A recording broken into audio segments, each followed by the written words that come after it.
নমস্কার, আমি শুভঙ্কর সাহা। স্বাগতম তোমাদের শুভঙ্কর টকিজে।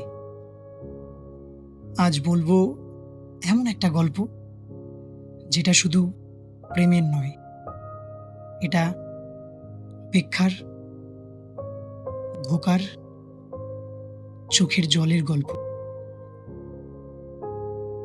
কখনো কখনো কেউ আমাদের সঙ্গে এমন কিছু করে ফেলে যেটা বোঝা যায় না, কিন্তু যখন সবকিছু পরিষ্কার হয় তখন হয়তো সময়টাই আর থাকে না। সেরকমই আজকের গল্পটাও।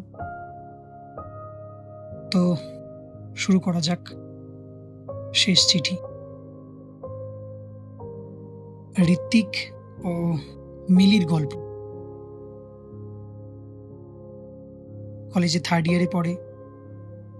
বড্ড ভালো ছেলে, হেল্পফুল, কিন্তু চুপচাপ। আর মিলি 2nd ইয়ারে সদ্য ভর্তি হয়েছে। বেশ হাসি খুশি, রঙিন একটা মেয়ে। একদিন লাইব্রেরিতে ঋত্বিকের একটা কবিতার পাতা পড়ে যায়, আর মিলি সেটা তুলে নেয়। সেখান থেকেই কথা শুরু, আর সেখান থেকেই শুরু হয় প্রেমের বীজ। আর ঋত্বিক ভাবতে থাকে, এই মেয়েটা আস্তে আস্তে আমার শ্বাস হয়ে উঠছে। ঋত্বিক আর মিলির প্রেমটা পরিণত হতে থাকে। ঘুরতে যাওয়া, হাতে হাত রাখা, পার্কে বসে গল্প, সিনেমার পর রিক্সা রাইড। একদিন মিলি ঋত্বিকের কানে কানে বলে, তুই না শুধু আমার না, আমি তোকে আমার বানিয়ে ফেলেছি। সেই রাতে ঋত্বিক ওকে তার বাসায় ডাকে। দুজনে তারা একসাথে থাকে। তাদের প্রথম ঘনিষ্ঠ মুহূর্ত। প্রেম আর শরীর একসাথে বাধা পড়ে। হঠাৎ করে মিলি একটু দূরে দূরে সরে যেতে শুরু করে। ফোন ধরা বন্ধ, কলেজে কথা কম। ঋত্বিক বুঝে না। একদিন দেখে মিলি অন্য কারোর একজনের বাইকে ঘুরছে।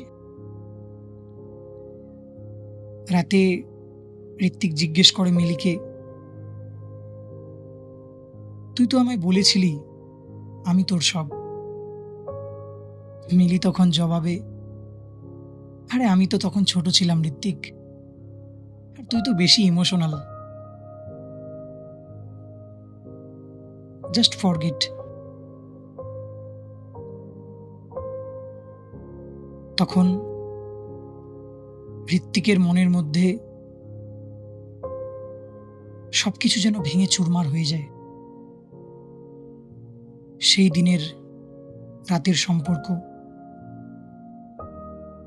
প্রতিটা দিনের তার প্রতি গড়ে ওঠা বিশ্বাস।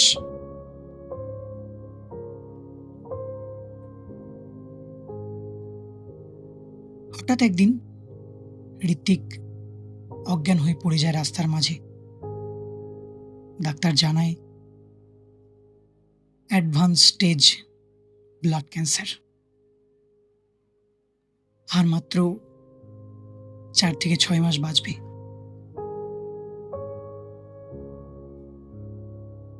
ঋত্বিক পুরো চুপচাপ হয়ে যায়।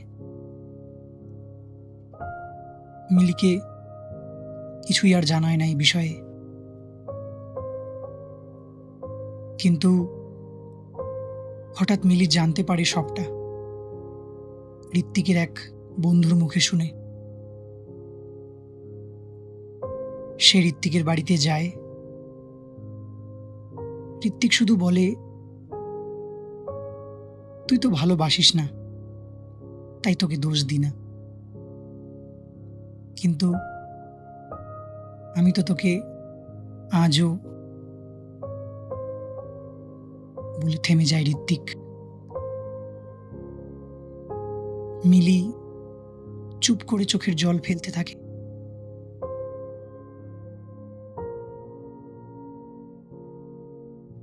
আস্তে আস্তে ঋত্বিকের কলেজে আর যাওয়া হয় না। সে পুরো বিছানায় শয্যাশায়ী হয়ে যায়।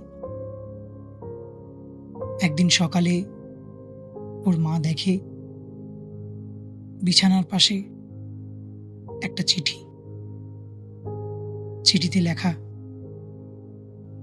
প্রিয় মিলি, তুই আমায় ছেড়ে চলে গিয়েছিলি আর আমি তোকে ছাড়তে পারিনি। আমি জানতাম আমি মরে যাব, তাই তোকে কিছু বলিনি। আমি চাইতাম শেষ দিন পর্যন্ত তুই হাসি মুখে থাকিস, যেন তোর মন না ভাঙে। কিন্তু একটা কথা রয়ে গেল, ভালোবাসা শুধু শরীরের নয় মিলি, ভালোবাসা হলো তার চোখে নিজেকে খুঁজে পাওয়া। শেষ নিঃশ্বাস থাকা পর্যন্ত আমি তোকে ভালোবেসেছি। ঋত্বিক।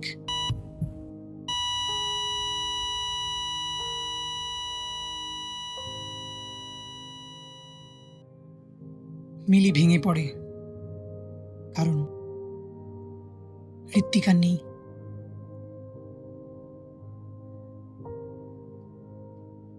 ঋত্বিকের কবিতার খাতা নিয়ে চলে যায় আর প্রতিদিন চুপচাপ বসে কবিতা পড়ে ঋত্বিকের পুরনো রুমে।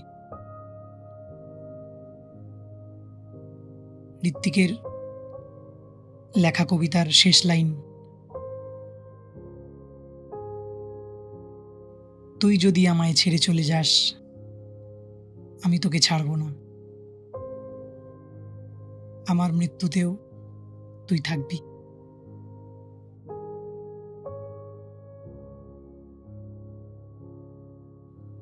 এই ছিল শেষ চিঠি। ভালোবাসা মানে শুধু একসাথে থাকা নয়, ভালোবাসা মানে চলে যাওয়ার পরেও কারো মনে বেঁচে থাকা। তুমিও যদি ঋত্বিকের মতন কাউকে মন থেকে ভালোবেসে থাকো, তাহলে এই গল্পটা শুধু তোমার জন্যই। আর গল্পটা কেমন লাগলো অবশ্যই কমেন্টস করে জানিও, এবং ভালো লাগলে শেয়ার করে দিও। হয়তো তোমার মতন কেউ একা বসে আছে এরকমই কোনো ডিপ্রেশনে, বের হতে পারছে না। আমি চাই সেই মানুষটার কাছে গল্পগুলো পৌঁছাক। আমি শুভঙ্কর সাহা। পরবর্তী গল্পে তোমাদের সাথে আবার দেখা হবে। ততদিন ভালো থাকো, সুস্থ থাকো। আর হ্যাঁ, শুভঙ্কর টকিজকে ভালোবাসতে ভুলো না।